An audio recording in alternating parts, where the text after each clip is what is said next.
Some weeks ago I showed you my Blood Bowl Snotling team, and this time it's time for a match report. So normally I do battle reports. Match reports are going to be probably the same. This is the first time I'm doing this, so I don't really know what to expect in terms of differences with regards to battle reports. When we started the match, I had an idea in my head of Blood Bowl taking quite a bit less long than a Flames of War or a 9th Age battle, but in the end it's actually quite lengthy, nearly as lengthy as a Warhammer game or a 9th Age game or another miniature wargaming game. So despite the board being quite a bit smaller, you can spend a lot of time on playing the match. Also, the pitch is a bit bigger than I had expected, but it offers some tactical insights, and it's a really quick, really easygoing game, but it is quite inventive in the solutions you can have.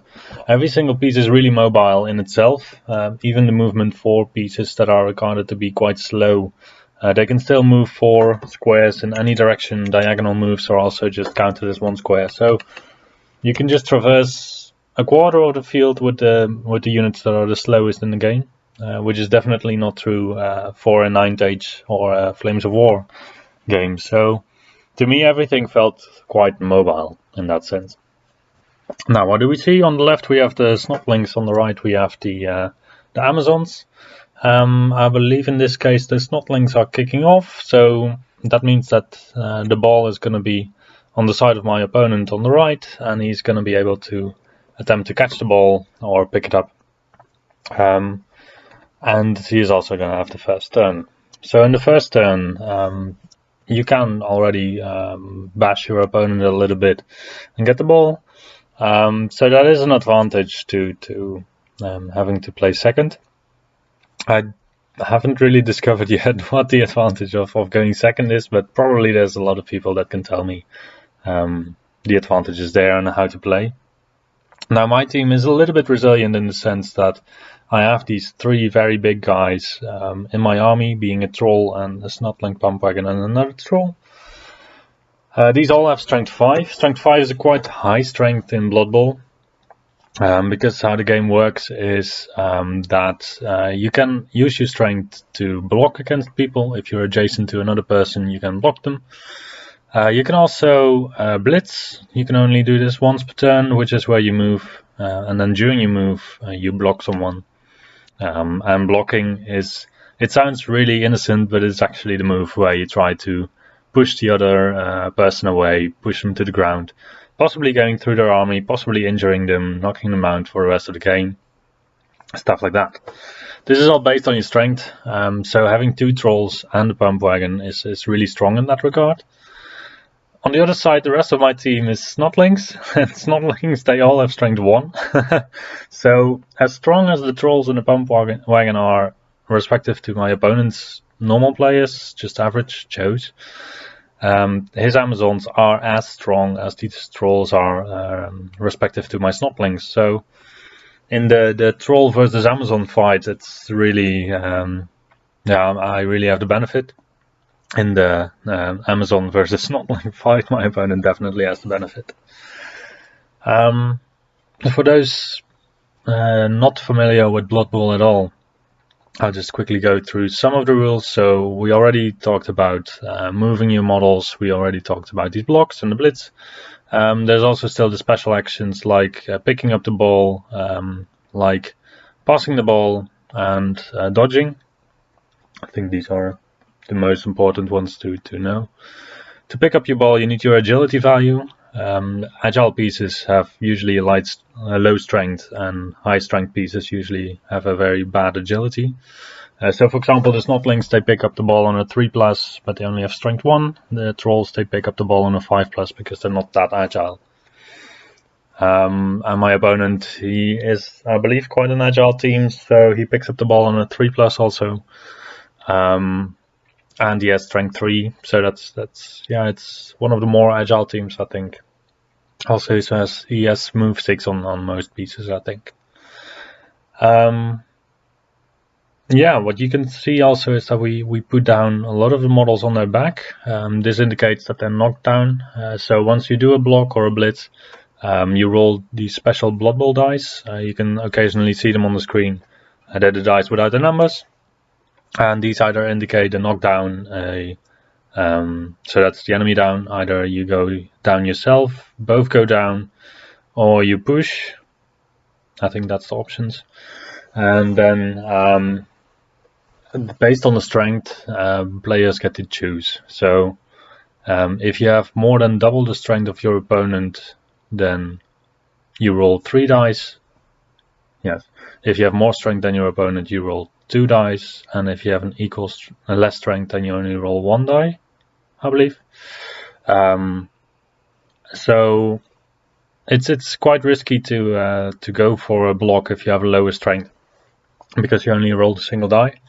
And Blood Bowl has a very, very defining rule in the sense that if you do something and it goes wrong, if you do one of these key actions that goes wrong, like if a dodge goes wrong, or if a ball pickup goes wrong, or a block, then you pass over your turn to the enemy. So that's a turnover, and then you just lost the rest of your turn. So what happens is that usually you start with just moving up the pieces that you already know of what they're going to do, and then only afterwards you start doing the more and more risky stuff.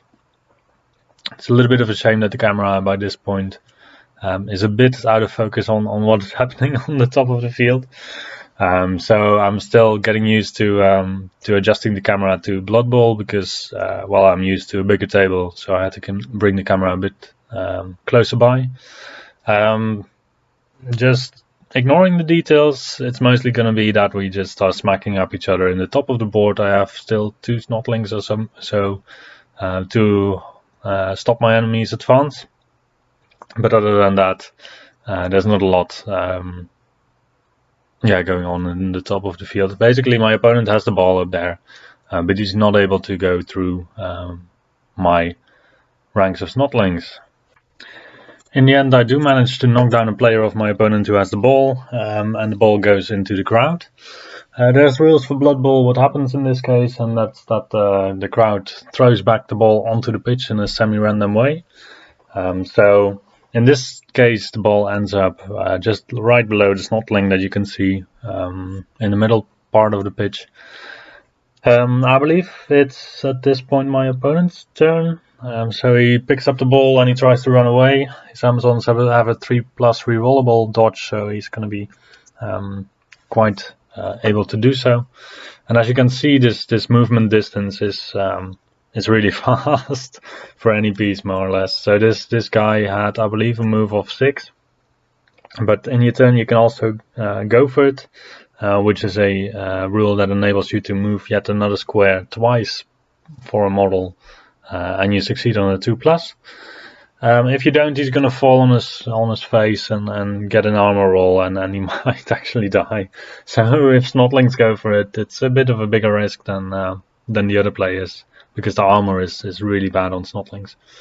Then in my turn, I try to just catch up with my opponent to make sure that he has to make another dodge roll. If he manages to make the dodge roll, then he's going to score, because the goal of the game is to get the ball with one of your players who is not knocked down into the end zone of the opponent. So I do manage to box my opponent up a little bit, but the question is whether it's going to be enough. I also don't know yet whether this was the right play to do here or not, or whether to put a Snotling in front of him instead.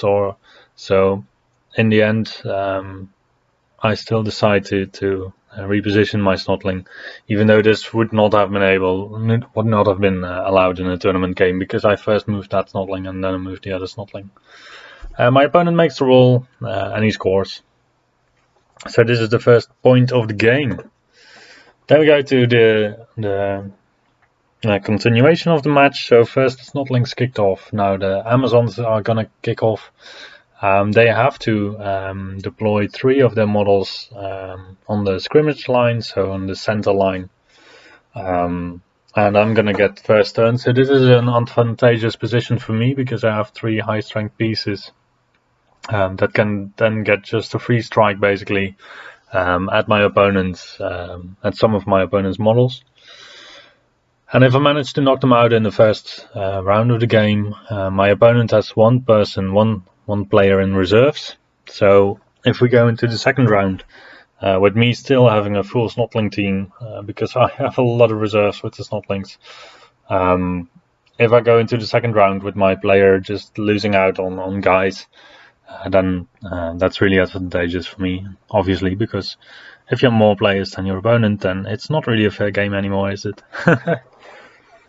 What you can see here is that my opponent, he deploys 5 of his guys just on the middle line. These models, they also support each other, so you can build up your strength by having models adjacent to the opponent's pieces. So for example, the Snotling in the middle, just below the pump wagon, if he's going to strike at the Amazon on top, just on the top right of him, normally he has strength 1 against strength 3. My Snotling is being distracted by one of my opponent's Amazons on the bottom right, yet this Amazon is also in order distracted by my Troll, so they cancel out each other. But the Snotling pump wagon on top of the Snotling, who is also adjacent to the Snotling, he's giving me a +1 on my strength, so I would go to strength 2 against strength 3 instead of strength 1. So in this case it doesn't really matter because I still have lower strength than my opponent.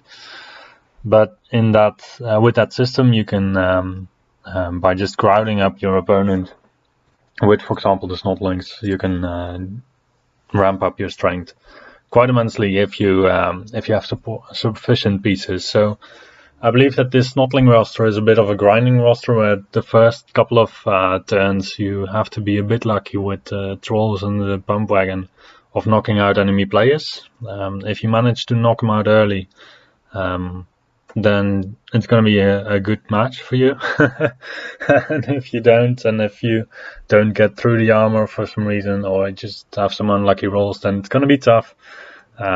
Just because the Snotlings themselves, they drop like flies. They really drop like flies. So the way it works is that after you have made a block or a blitz, so after you made this strength roll, and the Snotlings have this terrible strength of 1, after you made this roll, you make an armor roll, and then if you go through the armor, you proceed with an injury roll. Snotlings, they have terrible armor also, so you only need a 6+ on 2 dice in order to go through the armor of a Snotling. And then, because they're titchy, I believe, that's the rule, they have a +1 on the injury rolls. So normally a 1 to 7 is just stunned, and 8 to 10, 8 to 9, I believe, is wounded, and then 10 to 12 is severely injured and you cannot participate for the rest of the match. Snotlings had a +1 to this, so with an easy armor penetration and also easy injury, it's they're really squishy. But then you have the Trolls and the pump wagon to back up, because they all, I believe the pump wagon has armor 9 and the Trolls, they have armor 10 even. So they are really tough cookies to get through. Then again, some other teams also have some very tough players. My opponent's Amazons, they are a little bit less tough, so I believe they have an armor roll of 8+ that you have to make. And then the pump wagon and the Trolls, they do get a +1 on the strength against armor roll. So they do injure other opponents a little bit easier. Yet if the first turns of the game you don't manage to knock out, to injure a lot of your opponent's players, then they'll just get up back again, and yeah, it's going to be tough if your opponent doesn't give you the blocks that you want to have with your Trolls and your pump wagon. So in addition to these basic rules, Blood Bowl also has some advanced model specific rules. And these are mostly to just give charm to the armies, to the teams, I should say. So in my opponent's case, it's basically just all-round dodge. Dodge is a skill that you can use to get away from other pieces. It's based on your agility. My opponent has an agility of 3+, and dodge is when you walk out of a tackle zone of an opponent, and the tackle zone is all of the spaces surrounding a model. So for example, the Snotling all the way on the bottom, his tackle zone is just all around him. And then if my opponent wants to get away from this Snotling, he has to roll a 3+. If he does, he manages and he can just move freely away. If he doesn't, normally he would trip and make an armor roll to see if he goes through his own armor. But my opponent can reroll this because of his dodge skill. My Snotlings also have this skill, and the Snotlings have an agility of 3+ as well. However, in addition, they also, the Tichy rule, I believe, also gives them a +1 on dodge rolls, so they dodge on a 2+ with a reroll, which is of course incredible. And I haven't made full benefit of this rule yet, but I probably should, because this effectively means that all of your Snotlings, they can just run through enemy lines and probably are going to be fine. Probably. However, if ever you fail this this dodge roll, you're gonna go smack on your face. You're gonna go through the armor of your own Snotling. You're gonna injure him, likely, and then it's the end of the Snotling. Yeah. So I was hoping for a bit of a better round for me in this this part of the game. As you can see, I do have the ball in the well, really close to the top troll. The Snotling on the bottom left, with regards to that troll, has the ball, but I just don't manage to find a spot where I can squeak through my enemy lines. Maybe I should have been a bit more aggressive in that sense, with my Snotlings just swarming the field, just going for it. And then I could either try to pass the ball, which is going to be terrible probably, or I could throw actually one of my Snotlings, for example the one with the ball, with my troll. So the trolls, they do have the skill throw teammate, and Snotlings have a skill that allows them to be thrown. So it's only trolls that can throw Snotlings in my roster. I cannot throw my pump wagon. That would be a really silly idea. I also can't throw my other troll, so I think that's really good. But I could throw my my Snotling with the ball.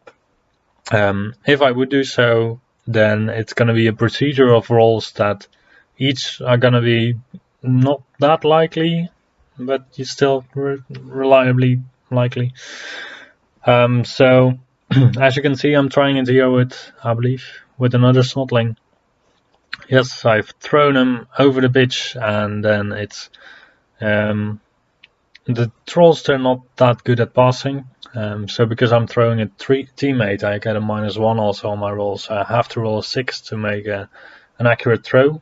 So that means that the target is going to land where intended. The person thrown, or the Snotling thrown, is going to have to make an agility roll in order to see if they manage to land safely. If I don't manage the 6, then it's going to mean that I deviate away from my intended target, and I also get a -1 on my agility roll to land, so it's a bit more harder to land. If I don't land properly, I'm going to make an armor roll and likely knock out my own Snotling. If I do manage to land, then I can still just do my activation for my Snotling, so if he hasn't acted yet. So if you throw a Snotling with the ball, you get like 6 spaces from throwing. You have maybe a deviation towards the end zone, so that's like 7 spaces. And if you take the stilty runners, so those are Snotlings on stilts, they have an extra move, and they can go for it another time. So if they're lucky, they have move 9. So in the end, you can cover like 16 spaces in one turn with a Snotling, if you're lucky. From anywhere from the field, so that it's a roll with a lot of luck involved, but then again, you might still make it, right? Before we readjusted the camera, halftime was, so we had the first 8 turns played, and then now we continue with the second half. Yeah, unfortunately, I wasn't able to score with my Snotlings. I think I should have thrown my teammate really quick in the round just to try and score, and then not leave enough time for my opponent to have a decent attempt at scoring. Yeah, so this is the second round. Unfortunately, I wasn't able to knock out enough players in my opponent's team in order to make it so that he has a lot less players than me. So in terms of that, the balance of models on the field is quite equal. And that is a bit of a shame from the Snotling perspective, because, well, ideally I'm just swarming the field, and yeah, my team in a sense is, I think it's worse than my opponent's team. I mean, I do have these three strong pieces, but if my opponent stays clear of them, which he is very able to do with his dodge skill, and he only allows me one blitz every single turn, then it's going to be really difficult for me to get the most value out of these pieces. So in this game, you can see that he really went for just blocking and brawling with my pieces, and I think that's a bit of a mistake. I think he should just try to leave me alone with my trolls and my pump wagon, and just focus on the snots, and then maybe the first 3 turns just take out a lot of Snotlings and then try to move through my lines. I think that's going to be the vulnerability of my team. So I should. It's really difficult to judge then for me what to do if my opponent knows what he should do against Snotlings. Because basically the Snotlings, they are also expendable. They're not really important pieces in the list. There's a couple of special Snotlings that can move a space further, but there's also not really any benefit of those over in keeping those alive over the others. So everything Snotling related is really expendable, and the trolls and the pump wagon, they just are there for the grind. No, I think it's, in terms of teams, I think it's a really fun team, just because, well, you have these annoying Snotlings that still annoy the hell out of your opponent, because they still have their tackle zones. So against a team that doesn't have dodge all around, they're going to be really good to just zone everything and make sure your opponent cannot pass through.